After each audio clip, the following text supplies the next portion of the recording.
Hello, and welcome to Slang in English.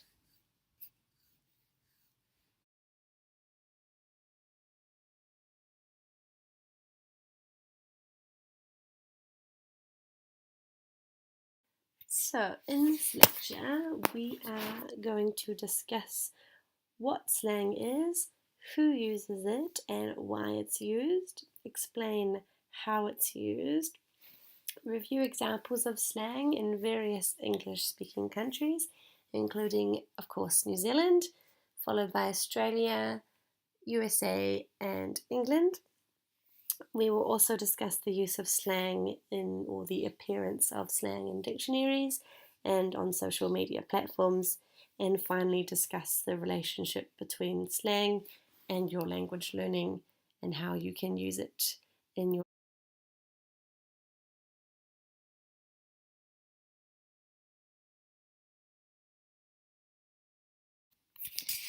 first question. What is slang? Well, slang is informal language, meaning slang words are not considered standard in the speaker's normal language or dialect. Slang is used by certain groups and is closely related to group identity, meaning that slang is something that groups use to make themselves feel unique and different to other people and to make them feel closer to the other members of the group by using these special slang words. Slang may only stay in use for quite a short period of time. It depends on the word. However, the word cool, for example, is a case where it has stayed around for a long time. Cool first appeared in the English language in the 1930s, so a long time ago, and then cool went in and out of fashion, meaning it was popular and then it became less popular, but it reasonably consistent. Cool continued to be used, and basically now cool as a slang word has done what we could say it has come full circle, meaning it started off as a slang word initially because it was used by certain groups, it was used by younger people and to show identity. But then cool became so normalized and so standardized within English for many English speaking countries as well, and also other countries who don't speak English have adapted cool also, meaning that cool has now become a normal word in the English language. It's been in the dictionary for a long time, so it's not really considered slang anymore. However, I'm sure you could remember from your school days.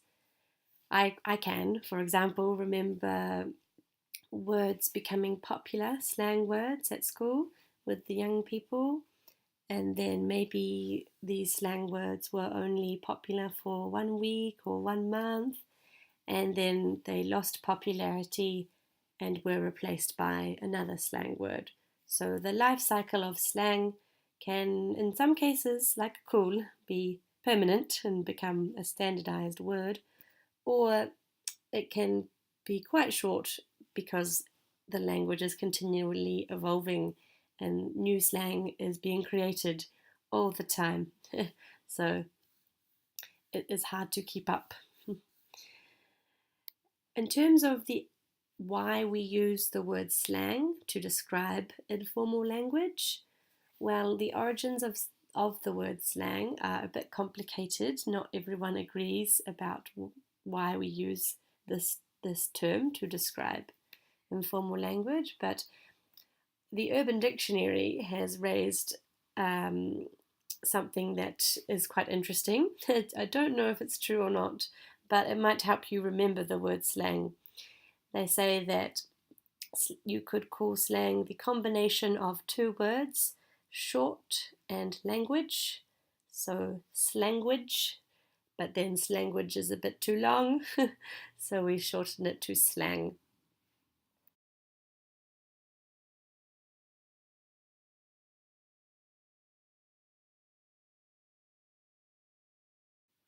So, onto who uses slang and why. As I mentioned before, the people who use slang or who are creating slang are groups of people who share similar situations or interests. So, for example, there is lots of sports slang and computer slang, military or army slang, musician slang. So it really depends on, in terms of the slang that you use as an individual, it really depends on the groups of people you have in your life. If you play a sport, you will have your own slang with your sports team, perhaps. If you play a musical instrument, you will have your own music slang with your band or other people who play music like you. And definitely in terms of computer slang or computer and internet slang, there is a lot of that. So, and as I mentioned before, they use it to make themselves different from others. It is an identity marker, slang. Sometimes groups like this can be in the minority. So maybe there are a majority of people in their community who act a certain way or do certain things, and then there is these small subgroups at times who are different and want to show they're different and want to sound different. And sometimes, so not just making them sound different and being unique, sometimes these groups want to be secretive and not want other people to understand them. So there's that aspect as well. So in order for slang to be widely accepted, in order to become slang, a word must be widely accepted by the members of the group. Otherwise, it cannot fully grow into a slang word. It is no longer slang if most of the people in the society or community know or use this word, and it becomes part of regular language usage, such as my example with cool. Some other reasons why people desire slang, they're for social or style reasons. So some people, it's just for fun. They enjoy the way the word sounds, or they just like it. So just for fun. Other times for humorous purposes. So to be funny, to make it amusing for them. Sometimes slang is, as I mentioned before, you could say it means short language. So sometimes it's just easier to use a slang word because it is concise, meaning it expresses what you want to say in a very short way. So it's quite useful. Sometimes slang is used to make a conversation less serious. I mean, you may know the slang phrase, particularly more used in America, like chill out, So, for example, if you were having a really serious conversation with someone or with a group and you just thought, wow, this is way too serious, then you could say, oh, chill out, like relax, for example. Another time, it's really common to use slang to build friendships, to create a better relationship with someone, to become closer to them. You can use slang to show that you're a part of a particular group as well. Is very common. And sometimes you use slang if someone who you're talking to, as I mentioned before, you don't want them to understand what you're saying. If they are listening to you and you don't want them to know what you or your group are talking about, so you can use your slang to achieve this.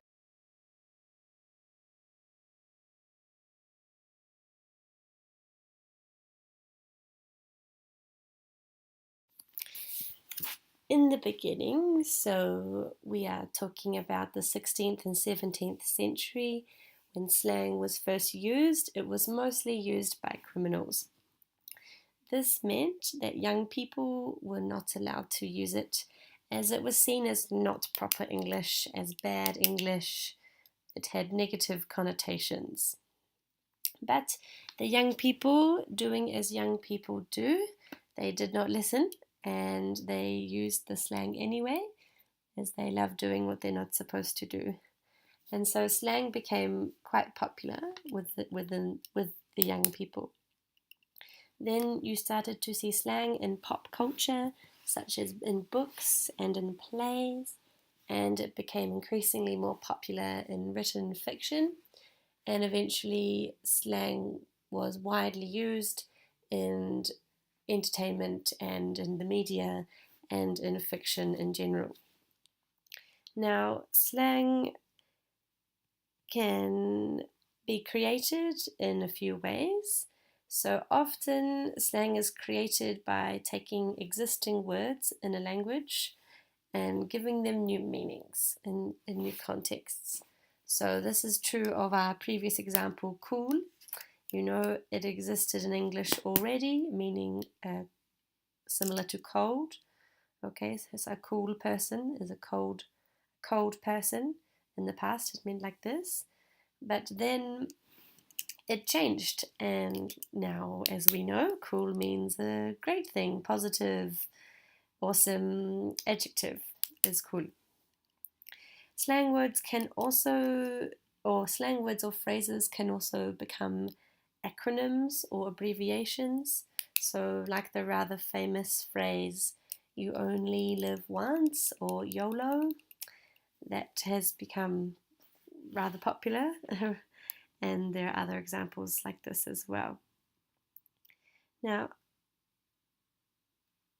slang was once considered the lowest form of communication, as mentioned before, because it was associated with criminals.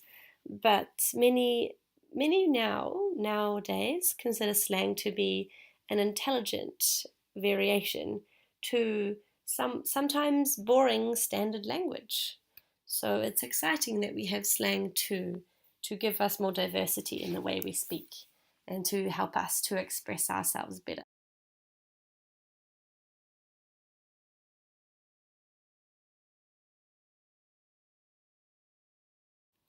So here's time for a little story. When I was teaching overseas, I, especially when we were talking about going to the beach or anything to do with swimming or beach life, I was unable to teach the vocabulary of these two pictures that you see, the vocabulary, the words that I know for these two items.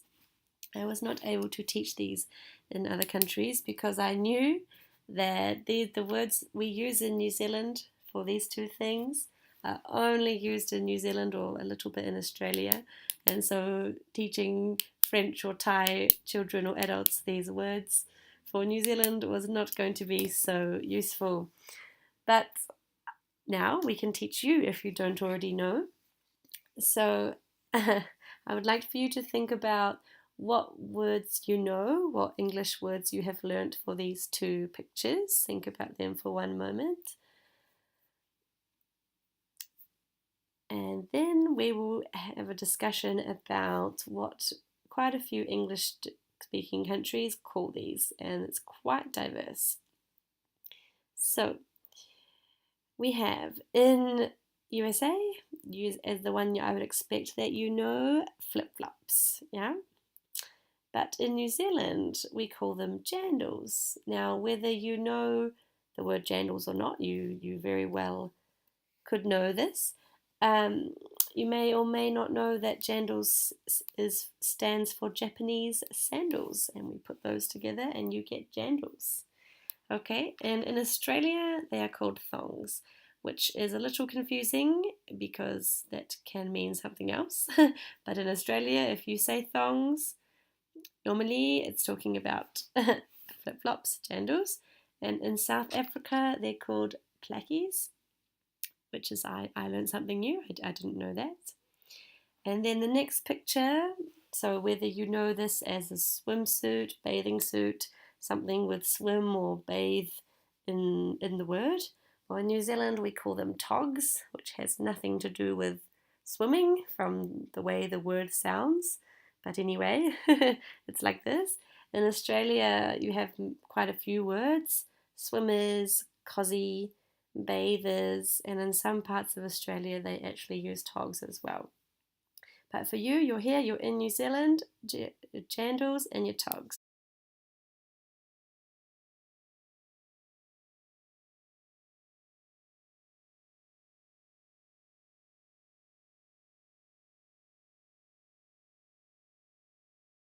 So let's get started. New Zealand slang. I'm sure you would have heard or will hear many of these words we have listed here. So I'm going to say all of them, give you some time to think about them, what they could mean, and then we will discuss. So, choice, sweet as, good as gold, primo, nice one, she'll be right, wicked, hunky dory, give it heaps, awesome, beaut, no worries, kapai.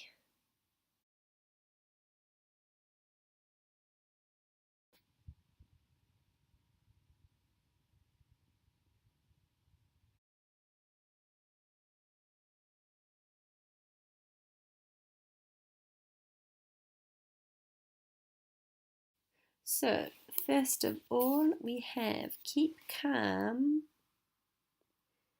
she'll be right, meaning don't worry, relax, it will all be okay. This is a really popular expression in New Zealand, also in Australia, so you can go ahead and use this.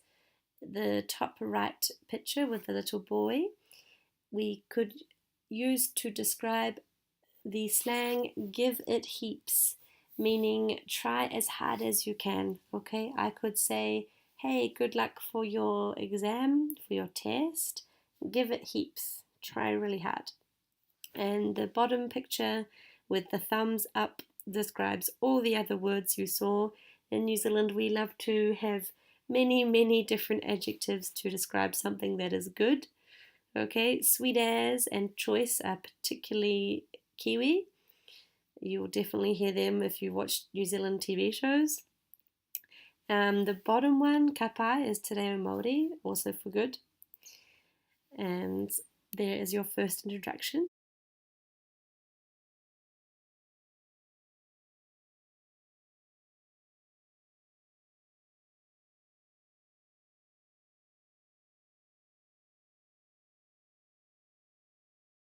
So, next we have three key, really important New Zealand slang words. So, on the left we have dairy, which is like a convenience store where you go to buy your ice cream, to top up your phone, to buy your Coca-Cola, who knows. And so you could say, I'm hungry, I want a drink, let's go to the dairy. Then on the top right, we have the wop wops, which means the middle of nowhere.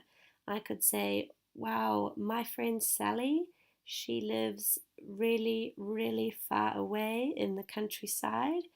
She lives in the wop wops, the middle of nowhere. And the last picture is really important to us in terms of our culture. So, a holiday house, usually near water, but not always. So, in the North Island, a holiday house is called a bach, and in the South Island, it.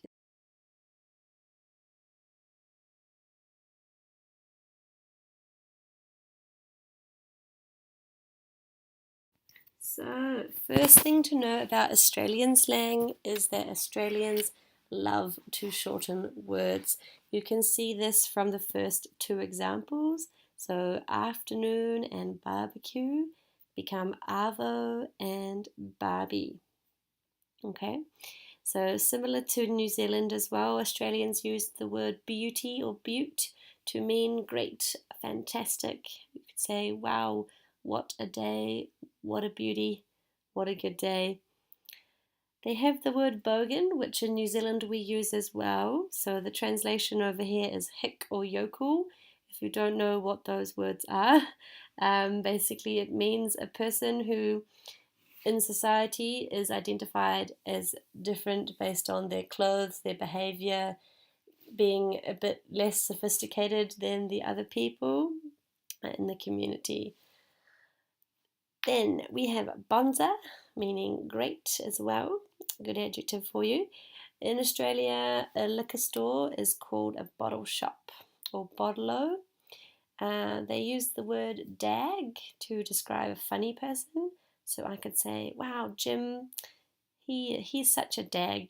He's so funny. They have the word dunny, which means toilet. That is just Australia who does this. We do not use that in New Zealand. Ripper, as we talked about, means great, fantastic. Sheila is the word to describe a female. So a woman could say, oh wow, look at that Sheila over there. It's possible. Stubby is a little beer bottle, so it's a little short one. Struth or crikey is like, wow, oh my god. And the last one, we use this in New Zealand a lot as well. Stoked means very pleased or happy. Now, it's a really useful phrase, this. I really recommend you use it. You could say, I got my test back and I got a really good mark, so I'm super stoked.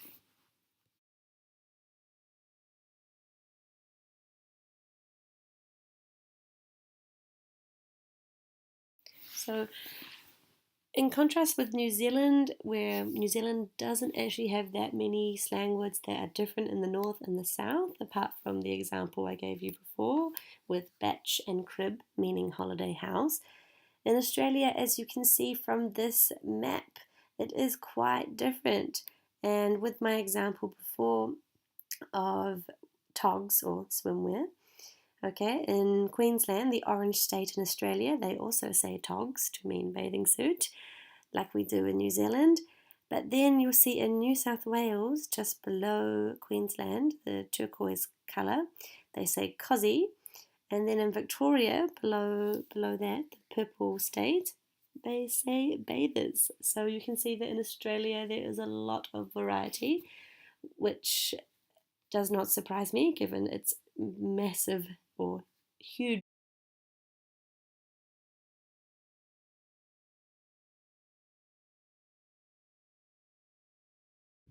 So, thanks to TV shows and movies and other popular fiction, American slang is pretty well known around the world. But just to talk about a few extra examples that you may not know. So, we've got here jacked, meaning stolen, as in, oh, my car was jacked yesterday. Like, man, I'm so angry. Okay.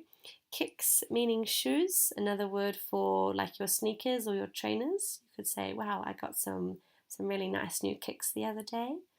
That's it. Keep it real. You may or may not have heard from TV shows. Who knows? Just be yourself. Yeah, keep it real, man. Be yourself. My bad. That is a really common one. If you do something, it's your mistake.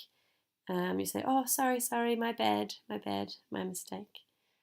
A creeper, yeah. A creeper is a weird person, a person you don't want to be around.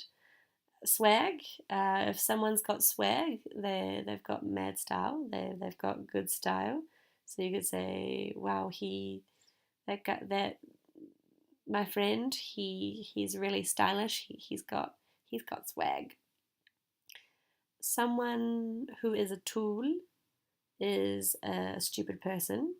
Yeah, someone who can say, "Wow, I can't stand him. I don't want to hang out with him. He's a tool." Bro, as you hopefully know by being in New Zealand as well, is a nice word for a friend. Yeah, he's my bro. He's my friend. Um, and Uber, the German word, we have taken it. We often use it to say something is uber cool, so cooler than cool. It's uber cool.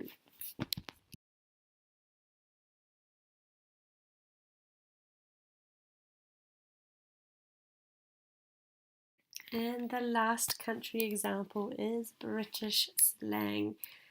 And so, unfortunately, I don't have a good British accent, so I will just say them in my normal voice, but you can imagine them in a British voice. British slang is quite special. Their words are quite particular, and if you go to England or know British people or watch British comedies, you will perhaps recognize some of them. So the first one, super common, rubbish. Yeah. Oh, that's rubbish.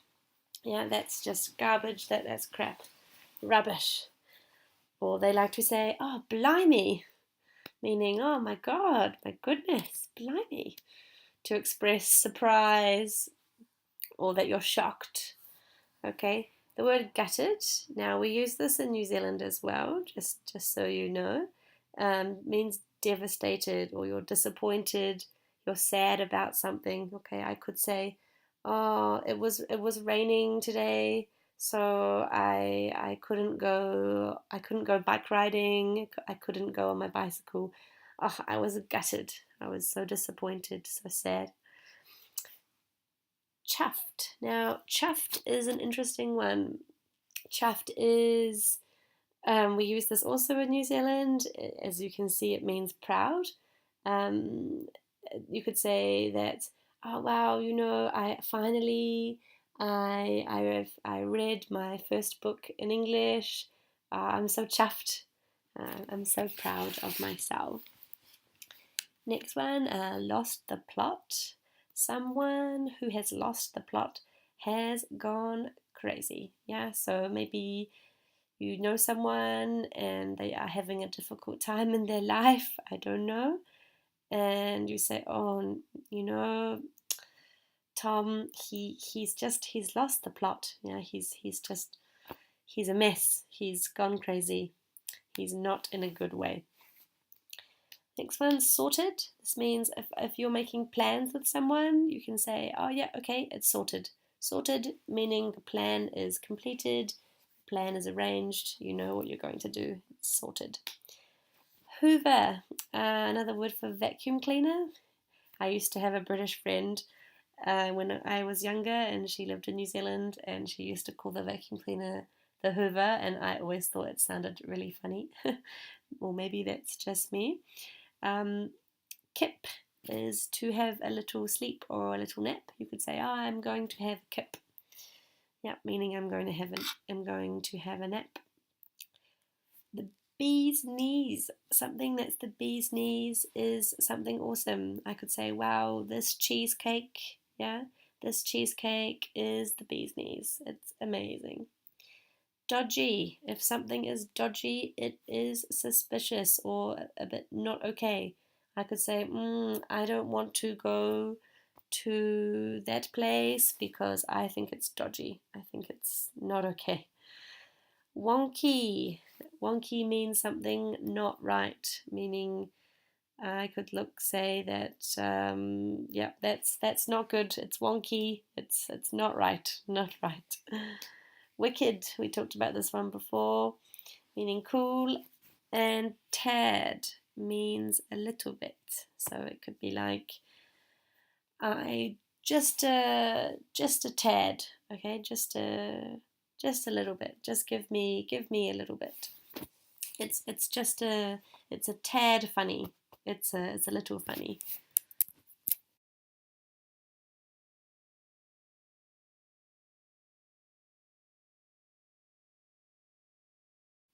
So now it's time for some examples of slang words that were added to the dictionary in 2017.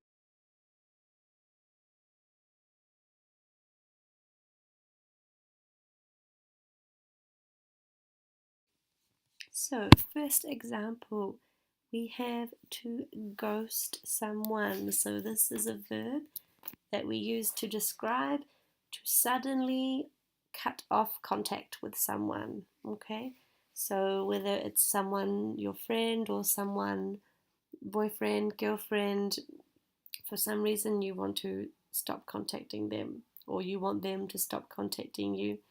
Okay, So an example sentence could be, he is really annoying me. I'm going to ghost him until he gets the message. Okay. The next one, to photobomb. Some of you may know this one or may be doing this actively yourself, to move into someone else's photo for a joke. Super common in really touristy areas, yeah, around the world. Lots of people are taking photos. Sometimes you try to jump in the photo, just for fun, for a joke. So we could say, why is Tom in the background of our photo? I don't know. He must have photobombed it at the last second. And lastly, to facepalm is a verb, but it's something you wouldn't really write. It's the action of doing this, yeah, to cover your face with your hand to express embarrassment.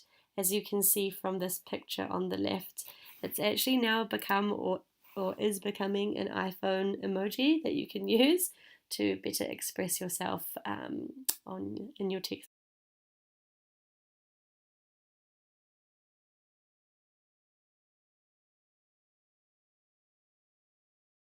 So, when we use slang on social media, somewhere on the internet, often slang has an acronym form. So, in these, using the letters to represent a phrase. So, the first example we have is AMA, Ask Me Anything. This is particularly popular for forums where it's question and answer, frequently asked question spaces. We also have IMHO, which is in my humble opinion, meaning in my modest opinion, in my true opinion, which I have just learnt has become really popular in the blog space. A lot of people are using this one, so if you do blog or read a few English blogs, you will most likely see it. The next one, IRL, meaning in real life, is an important one to have because when you're on social media or on the internet, it is virtual, and so we have this acronym to distinguish or to show the difference between the virtual space and real life. And the last one, JSYK, just so you know, is a new phrase now acronym, which has replaced FYI, which means for your information, which was the old rather famous acronym that was quite widely used. Apparently this JSYK is the new FYI, and so as you can see, these internet slang words are definitely forever changing.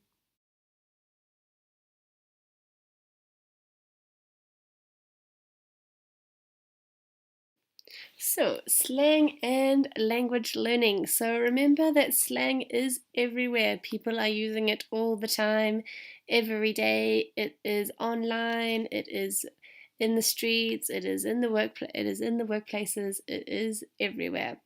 So, it is a really good thing to be able to be familiar with, to be able to use. Now that you know a lot of New Zealand slang phrases, I hope to hear a lot of New Zealand slang around EF, around the school.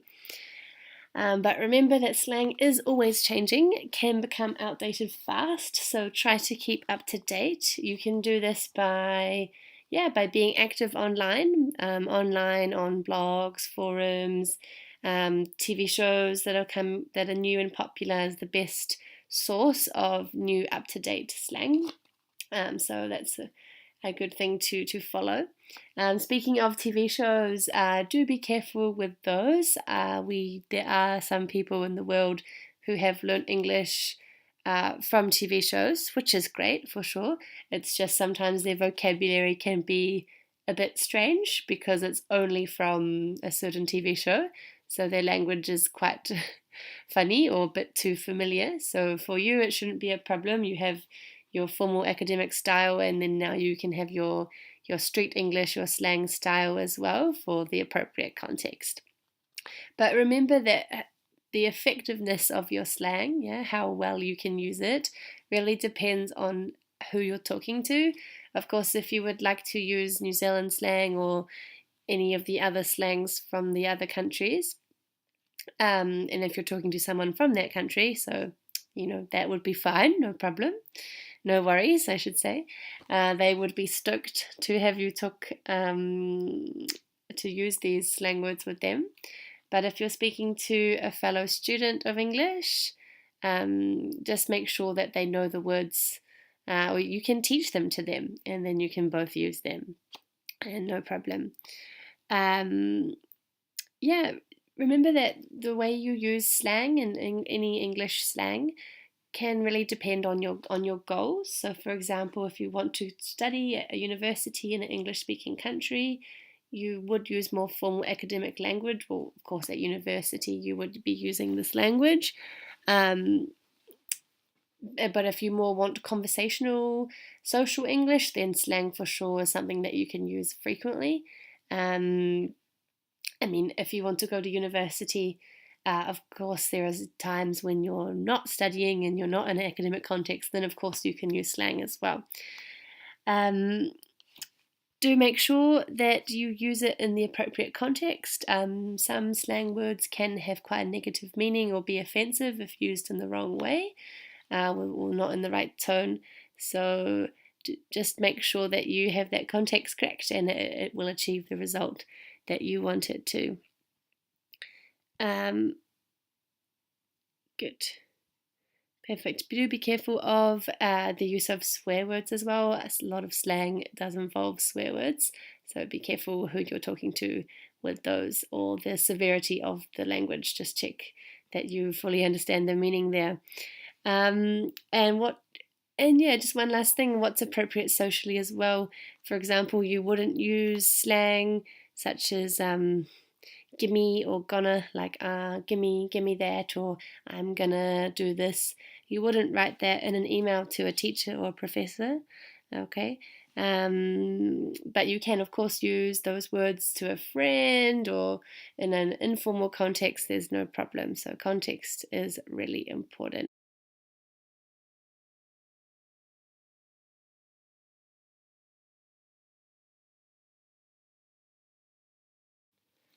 So to finish off, slang has been said to be like the fast food of language, in the sense that some people, for example, with English slang, some people survive on just this. Some people, like I mentioned, who watch TV shows or movies in English, and that's how they've learned to speak and to understand. They are really surviving with slang. It is their main vocabulary. Okay.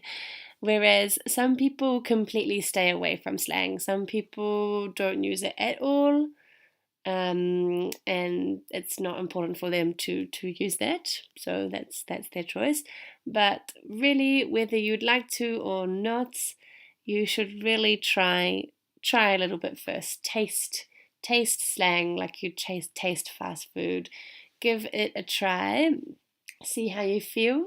We have some great slang words, especially in New Zealand, and it would be awesome to hear people using them and to enjoy them. So thank you for your time. I hope you enjoyed it, and yes, go ahead and use some good slang.